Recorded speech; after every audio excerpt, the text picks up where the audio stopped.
वैदिकी अमृत ध्यान साधना प्रभात सत्संग में आप सभी साधक साधिकाओं का, उपासक उपासिकाओं का हार्दिक स्वागत है। आइए आज के ब्रह्म मुहूर्त में भी, आज की ब्रह्म वेला में भी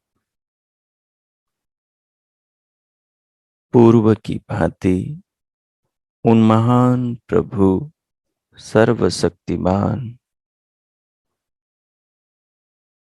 सच्चिदानंद स्वरूप परमेश्वर के महान गुणों का, उनकी अनंत कृपाओं का, उनके अहेतु के स्नेह का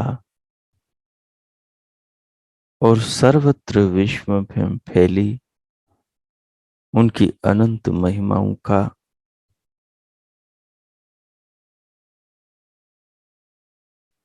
अपने जीवन में और जगत में,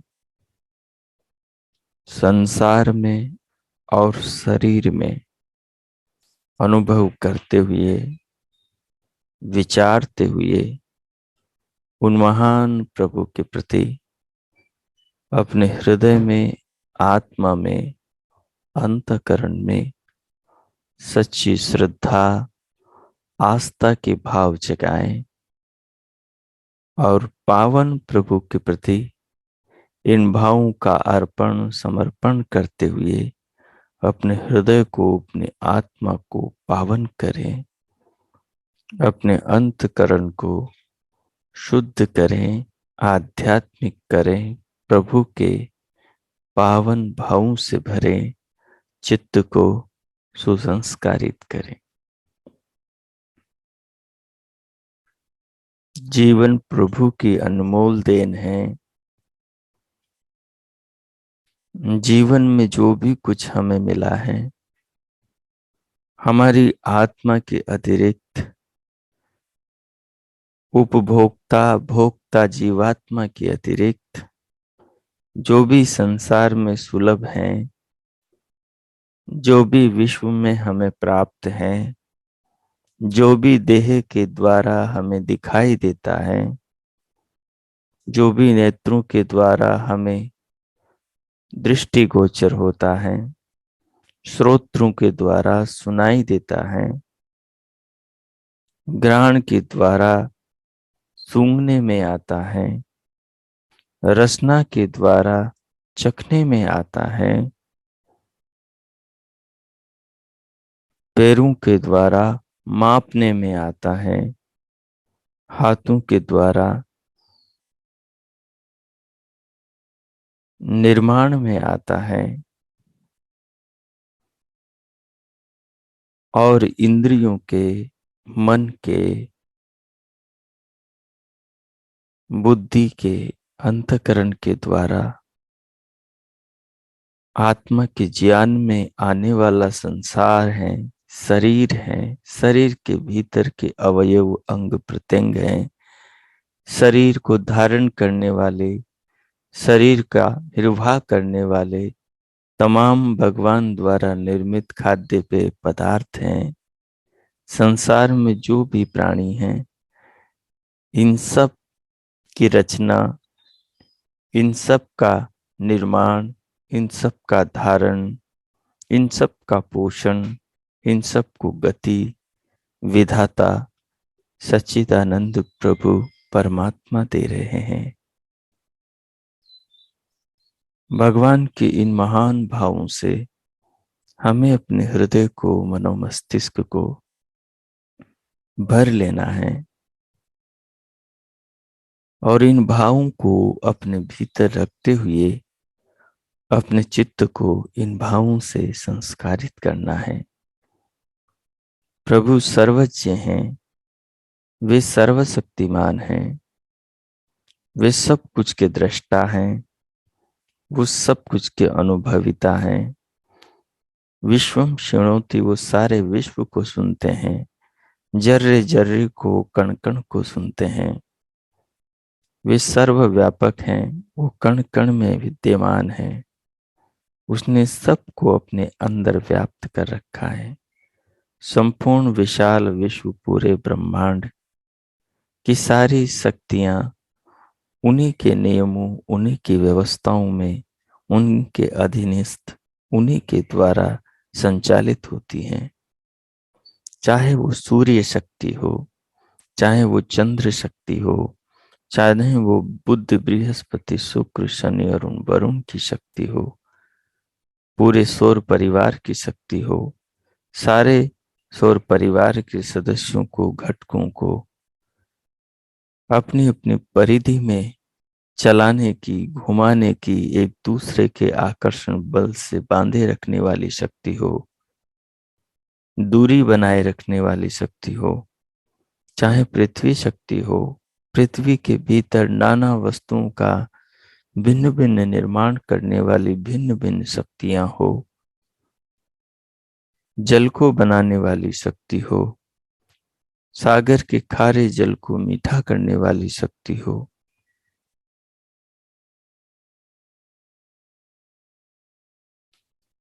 मनुष्य के, पशुओं के शरीर में अन्न से रक्त बनाने वाली शक्ति हो, रक्त से रस, रस से रक्त, रक्त से अस्थि मेद आदि बनाने वाली शक्ति हो, धातु बनाने वाली शक्ति हो, शरीर का निर्माण करने वाली गर्भ की शक्ति हो, मनुष्य को संसार को दिखाने वाली नेत्र शक्ति हो। ये सारी शक्तियां प्रभु के अधीन हैं। हमारी 11 जो ज्ञानेन्द्रियां, कर्म इंद्रियां और उभय मन इंद्रिय है, ये सब प्रभु की शक्तियां हैं, जिनसे हम देखते हैं, सुनते हैं, बोलते, चलते, उठते, बैठते, खाते, पीते, शरीर में रहकर जीवन को जीते हैं। सब शक्तियां प्रभु की हैं। हम इन शक्तियों पर विचार करें, हम इन शक्तियों पर चिंतन मनन करें, हम इन शक्तियों पर अपनी आत्मा को, अपने ध्यान को, अपने समग्र व्यक्तित्व को, अपनी सोच समझ बुद्धि बल को केंद्रित करें और इन शक्तियों पर विचार करके, विचार के संस्कारों से अपने चित्त को संस्कारित करें, अपने ज्ञान के कोष को बढ़ाएं, अपने दृष्टिकोण को विशाल, वैदिक, आध्यात्मिक बनाएं, ईश्वरीय ज्ञान के अनुरूप, ऋषियों के ज्ञान के अनुरूप बनाएं और जीवन का, जगत का, शरीर का विशाल विश्व के रहस्यों का वैदिक दृष्टि से अनुसंधान, अनुभव, चिंतन मनन करें। सो आइए इन सारे भावों से अपनी चेतना को, स्वयं की जागरूकता को, खुद को जोड़कर अब हम ध्यान के प्रयोग में प्रवेश करें। इस भूमिका के द्वारा अपने मन को बांध लीजिए। इस विचार पर अपने मन को केंद्रित कीजिए। इस विचार को, इस विचार के भाव को मन से धारण करके मन को विचार के साथ बांध दीजिए। और अब अपने आसन को मनोदृष्टि से निहारिए। मानसिक दृष्टि से अपने बैठने की स्थिति का अवलोकन कीजिए। कोई भी अनुकूल आसन, कोई भी आलथी पालथी जिसमें स्थिर होकर ध्यान पर्यंत सुखपूर्वक बैठा जा सके और आत्म उत्थान, आत्म उन्नति में सहायक ध्यान प्रयोग का अनुसंधान किया जा सके, वो आलथी पालथी आसन लगाइए। तदुपरांत कमर, पीठ और गर्दन को सीधा परंतु सहज रखिए। दोनों हथेलियों को गोद में रखें। नेत्रों को बंद और पलकों को सहज रखें। सिर से पांव तक के शरीर के सभी अंग प्रत्यंगों को शिथिल करें, ढीला छोड़ें, सहज करें। सभी अंग प्रत्यंगों पर से अपनी प्रयत्न शक्ति को हटा लीजिए। अंगों की मांसपेशियों में बिछाव, दबाव, खिंचाव, अकड़न जकड़न बिल्कुल न हो, उसे वहां से हटा लीजिए। सहज कीजिए पूरे शरीर को। तदुपरांत बाहर से भीतर आने वाले प्राणों को, बाहर से भीतर लंबा गहरा लयबद्ध करते हुए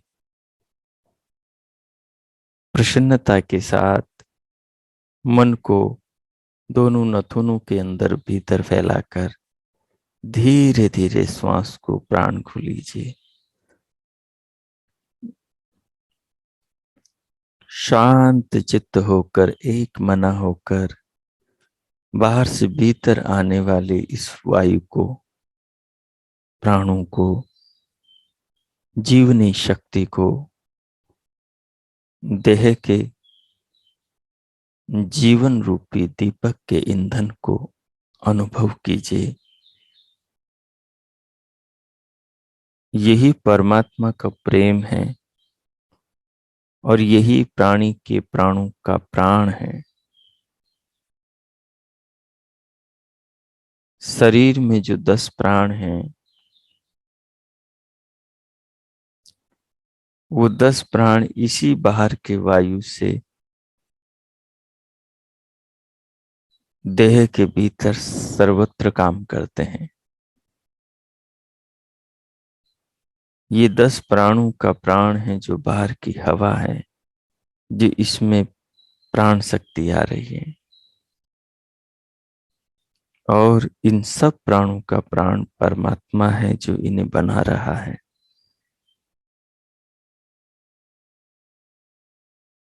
प्राणी तो परमात्मा के बनाए प्राणों से जीवन को पा रहा है। इन बातों पर अपने आत्मा को लगाकर भगवान के प्रति श्रद्धा भाव के सागर में उतर जाइए और श्वास को धीरे धीरे बाहर से भीतर लेते हुए सिर से पांव तक के शरीर और अंग प्रत्यंगों को अनुभव कीजिए। श्वास जब पूरी भर लें, फिर प्रश्वास को धीरे धीरे भीतर से बाहर निकालें और वापस फिर जैसे ही मन करे धीरे धीरे बाहर से भीतर श्वास लेते हुए पूरे शरीर को और श्वास को अनुभव करते हुए 3-4 मिनट तक इस प्रयोग को कीजिए और भगवान के प्रति आस्था भाव से हृदय और आत्मा को भर लीजिए।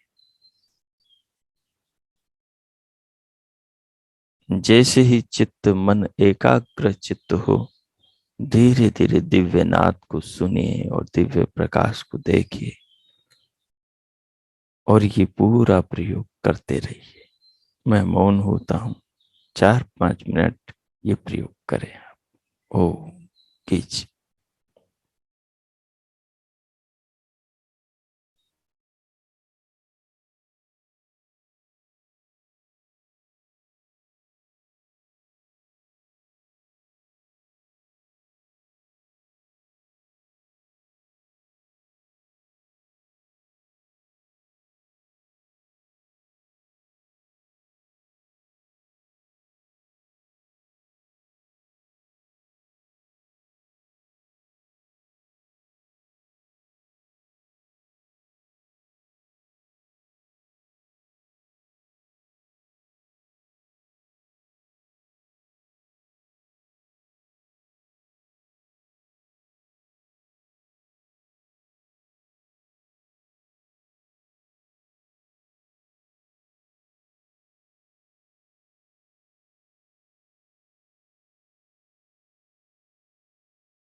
हो। हो। इस प्रकार प्रभु के भाव को हृदय और आत्मा में रखते हुए बाहर से भीतर प्राणों को, श्वास को लेते हुए सिर से पांव तक के शरीर और भीतर के अंग प्रत्यंगों को अनुभव करते हुए दिव्य नाद और दिव्य प्रकाश को सुनते और देखते हुए और बाहर से भीतर आते प्राणों को धीरे धीरे अनुभव के साथ लेकर रोक के फिर परमात्मा का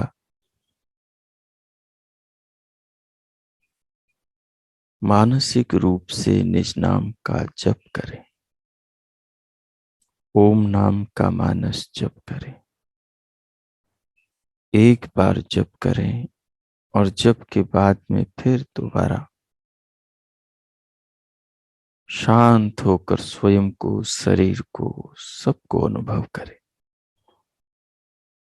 अनुभव करने वाले अपने आत्मा को, अनुभविता आत्मा को अनुभव करें। जो श्वास को अनुभव कर रहा है, शरीर के अंग प्रत्यंगों को, अवयवों को अनुभव कर रहा है, जो प्रभु नाम के मानसिक जप को अनुभव कर रहा है और जो पूरे शरीर को अनुभव कर रहा है, वो देह में रहने वाला, देह का जो स्वामी आत्मा है, जो हम हैं, उस आत्म तत्व को, इन सब को अनुभव करते हुए अर्थात स्वयं को अनुभव करें। परमात्मा का जप करते हुए बीच में जप एक बार जप करके फिर रुके, सबको अनुभव करते हुए स्वयं की आत्मा को अनुभव करें। हमने पीछे पढ़ा था कि शरीर को पूर्वारणी बनाए, प्रणों को, परमात्मा के नाम को, नाम के अर्थ सर्वरक्षक प्रभु के भाव को उत्तरारणी बनाए और दोनों को आपस में रगड़े, अर्थात दोनों का मंथन, अर्थात दोनों का चिंतन करें कि ओम नाम वाला प्रभु सच्चिदानंद परमेश्वर तो सर्वरक्षक है। तो वो कैसे सर्वरक्षक है? इस तत्व को, इस बात को विचारें, इसका ध्यान में चिंतन करें। जप करते हुए बीच बीच में जप को रोक रोक कर, और जो पूर्व अरणी है, शरीर, ये देह,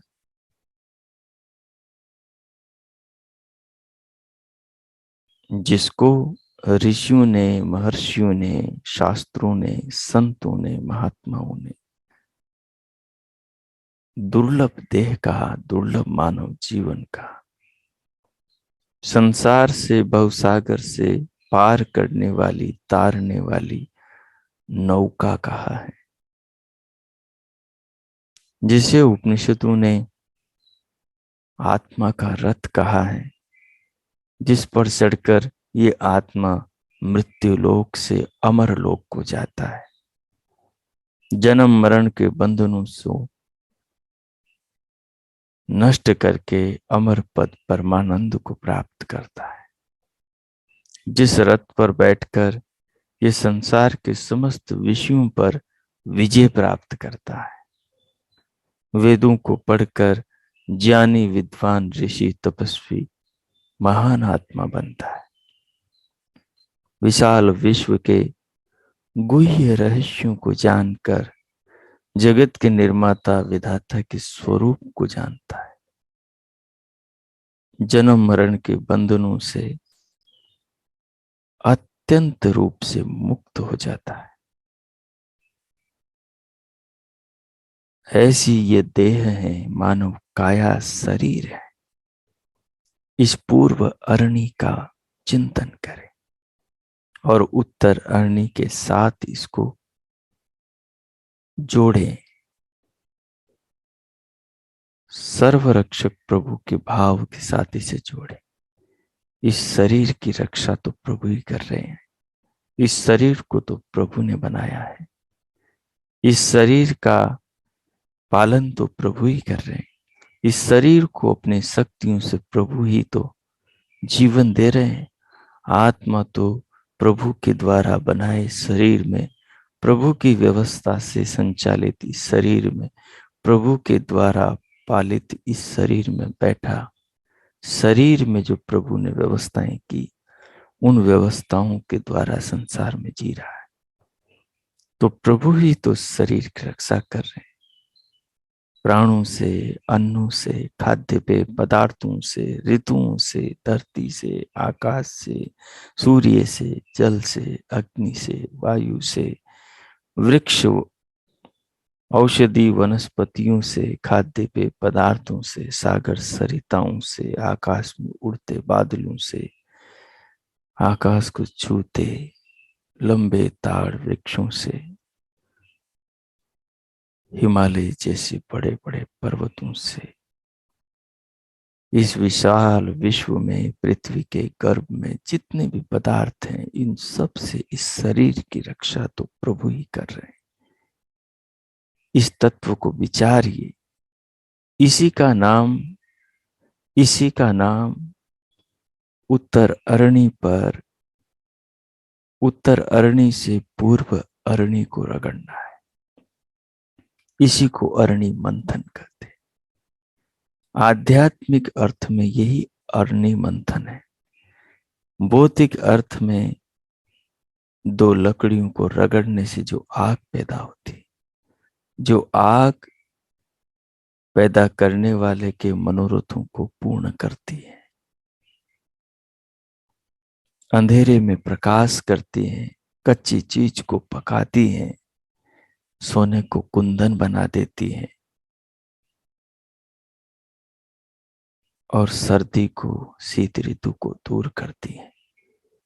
ठीक उसी प्रकार से ये ओम की अरणी से और देह की अरणी से उत्पन्न जो ज्ञानाग्नि है, ये ज्ञानाग्नि भी मनुष्य के आत्मा को, उसके अंतकरण को, उसके हृदय को, उसके भावों को पावन पवित्र कर देती, उसके भीतर ज्ञान का प्रकाश फैला देती, उसको आत्मा, परमात्मा और प्रकृति और उसके 24 विकार और इस सारे जगत के स्वरूप का स्पष्टीकरण बोध करा देती। शरीर और ओम, प्रभु नाम, इन दोनों को अरणी बनाकर आपस में इनका चिंतन करने से जो भी विशाल विश्व में है, उस सब का स्वरूप इनके चिंतन की अग्नि से, चिंतन से उत्पन्न हुई अग्नि से प्रकाशित हो जाता है और साधक ज्ञान के चक्षुओं से, दिव्य दृष्टि से इन सब को जान करके जन्म मरण के दुखों से सदा के लिए मुक्त होकर परम पद परमानंद को पा जाता है। इसलिए बीच बीच में श्वास को रोक रोक कर इन पर विचार करें, इस पर चिंतन करें। मैं मौन होता हूं 5 मिनट, इस पर इस रीति से आप प्रयोग करें जो पीछे के सूत्रों में आया था, श्लोकों में आया था, जैसा वहां कहा गया था, तिलेषु तैलम दधीव घृतम, जैसे तिलों में तेल है और दधी में घी है, जैसे स्रोतों में पानी है और काष्ठ में अग्नि है, वैसे ही आत्मा में परमात्मा का ज्ञान होता है।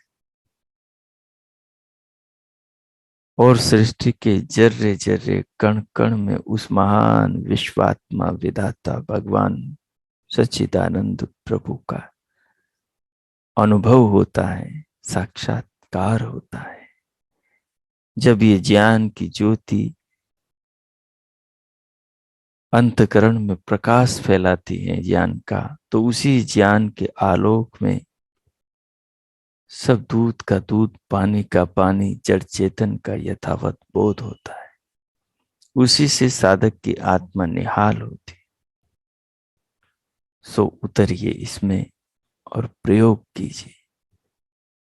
ध्यान के द्वारा इन दोनों अरणियों का, शरीर और ओम का मंथन कीजिए, चिंतन कीजिए।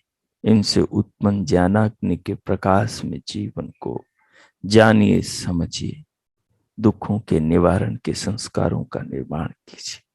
ओम कीजिए।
हो हो। इस प्रकार देह को पूर्व अरणी, चिंतन की अरणी, और ओम को, प्रणव को उत्तरा अरणी बनाकर दोनों को आपस में चिंतन करते हुए, दोनों को आपस में जोड़कर विचारते हुए, इनसे उत्पन्न, इनकी रगड़ से, इनके चिंतन से, बुद्धि में प्रकाशित ज्ञान से जीवन को, परमात्मा को, आत्मा को, शरीर को, इस जीवन के महत्व को समझते हुए इसके विकास की प्रक्रिया पर विचार करें। अब इसके विकास के दो बिंदुओं पर ध्यान दें जो पीछे हमने श्लोक में विचारे थे।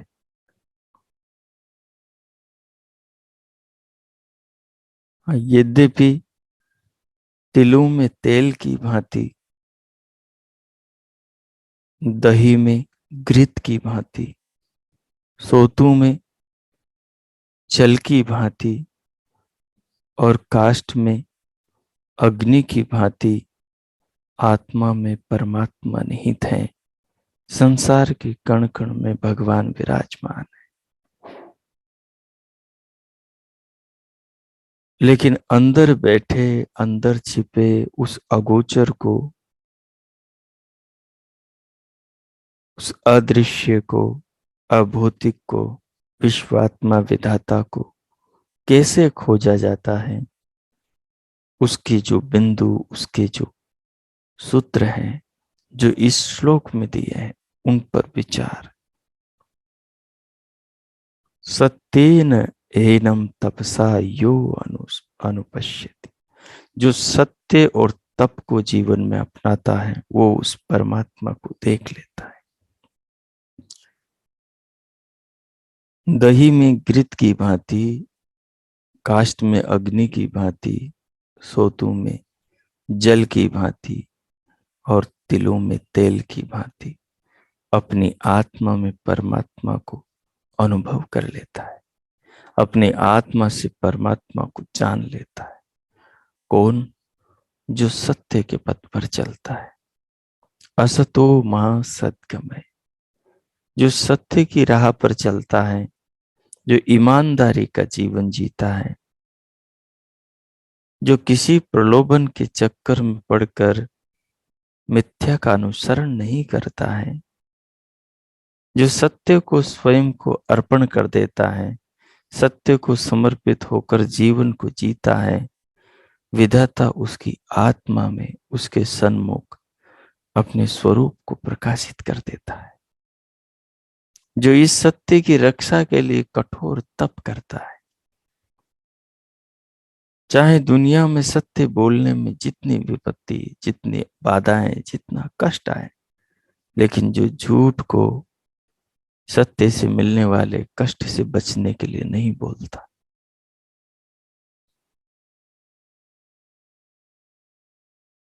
जो अपमान के विष को शिव की तरफ पी जाता है और सबके लिए कल्याणकारी बन के जीवन जीता है, इसमें जो उसको कष्ट सहना पड़ता है, जो अपमान के विष को पीने में जो उसको परिश्रम करना पड़ता है, वही तो तप है।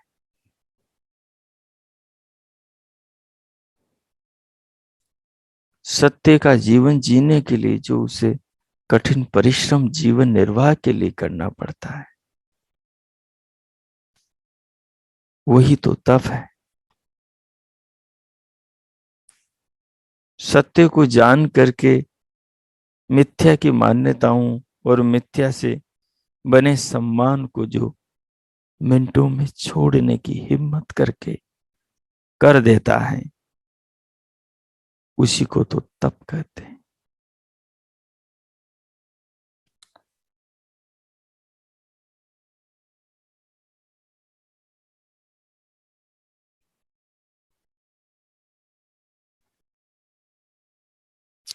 जो मान सम्मान में सम रहता है, स्वयं को सम रखता है, जो विपरीत परिस्थितियों में भी स्वयं को शांत रखने में अपनी शक्तियों का प्रयोग करता है, वो तप है।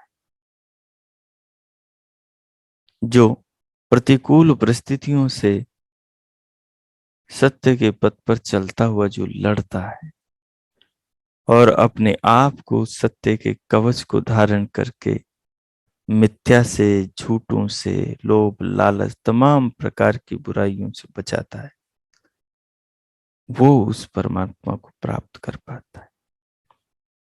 जो जीवन में अहिंसक बनता है,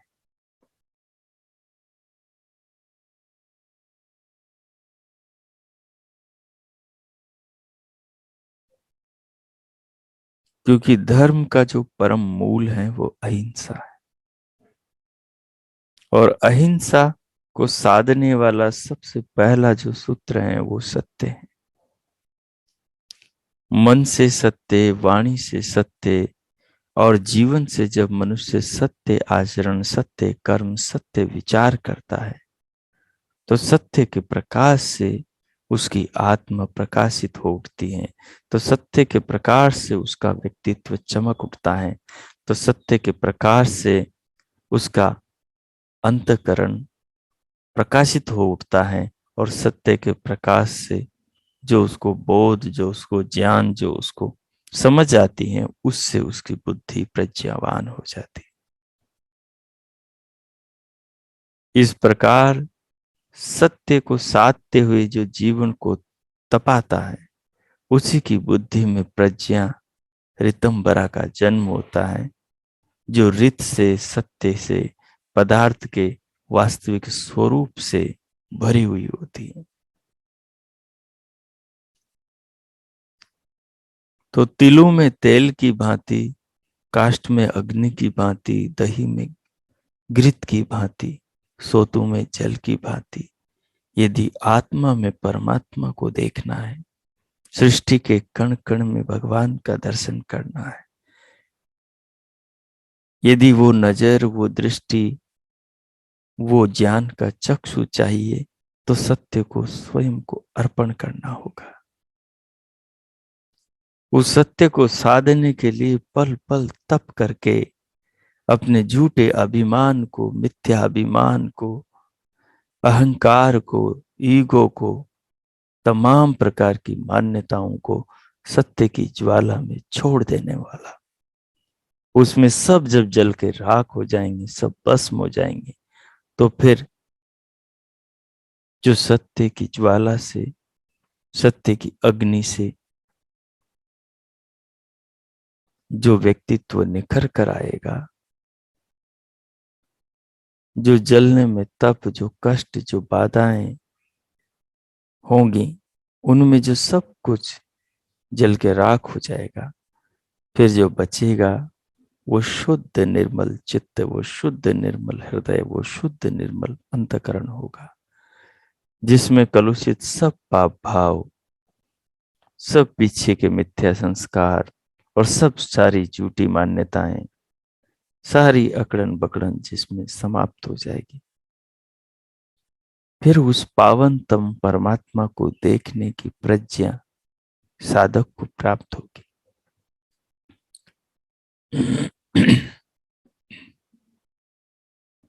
सो आइए स्वयं को संकल्पित कीजिए जीवन को सत्य बनाने के लिए, चाहे कितनी विपत्ति, चाहे कितनी बाधा, चाहे कितनी परेशानी आए, चाहे कोई भी छूटे, चाहे कोई भी टूटे, चाहे कोई भी उपलब्धि हाथ से निकल जाए, लेकिन सत्य को नहीं छोड़े।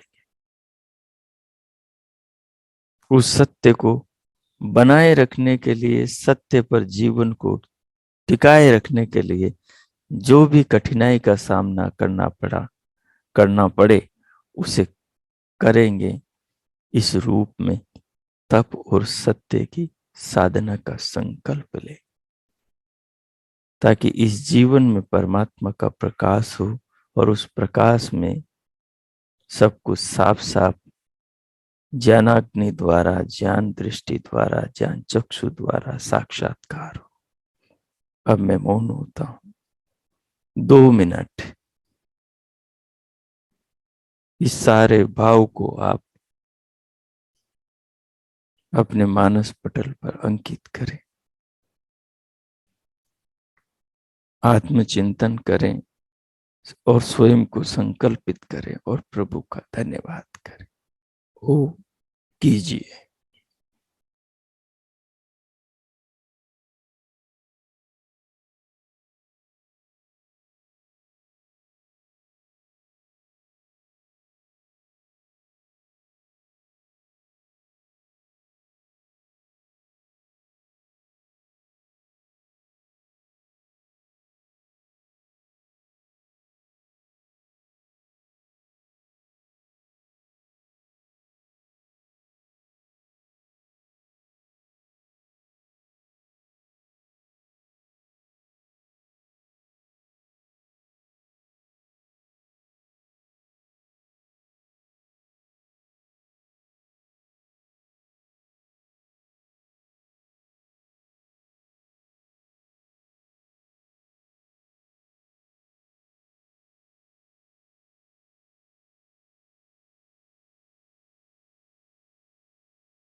ओ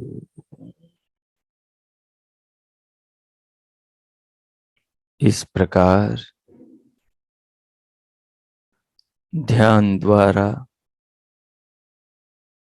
आत्मचिंतन करते हुए, प्रभु का धन्यवाद करते हुए, इस जीवन के लिए, मानव शरीर के लिए, इस ज्ञान के लिए, इस जीवन के अंदर, इस अवसर के लिए, इन क्षणों के लिए, इस दृष्टिकोण समझ के लिए कि हम मनुष्य जीवन पाकर जीवन के कल्याण के लिए जाग पाए, इसके लिए प्रभु का धन्यवाद कीजिए। और अब इस भाव में सराबोर होकर प्रभु के प्रति स्वयं में कृतज्ञता अनुभव करते हुए अपने भीतर बने भगवान के प्रति आदर, श्रद्धा, कृतज्ञता के भावों को प्रभु को अर्पण करते हुए, इस भाव में ओतप्रोत रहते हुए अब शांति पाठ करेंगे।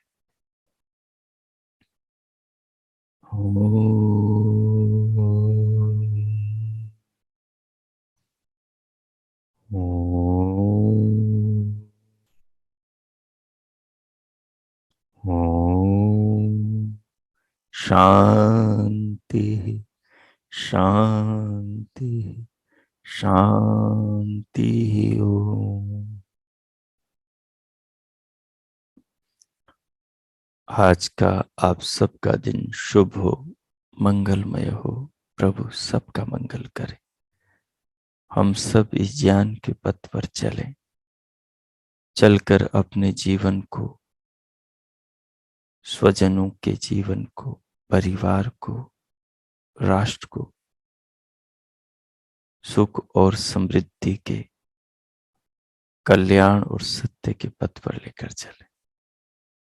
सबको सुखी करे, जीवन में शिव बने, शिवा बने, सबके लिए मंगलमय बने, ज्ञान के अनुरूप जीवन को जीने वाले बने, अन्यों के भी प्रेरणा के स्रोत बने। हम इस प्रकार ऋषियों का और परमात्मा के वेद ज्ञान का जीवन में धारण करें, उसके अनुसार अपने जीवन का उत्तम श्रेष्ठ निर्माण करें। भगवान से बहुत बहुत शुभकामनाएं, मंगल कामनाएं सभी के लिए। इति ओम। इति हो।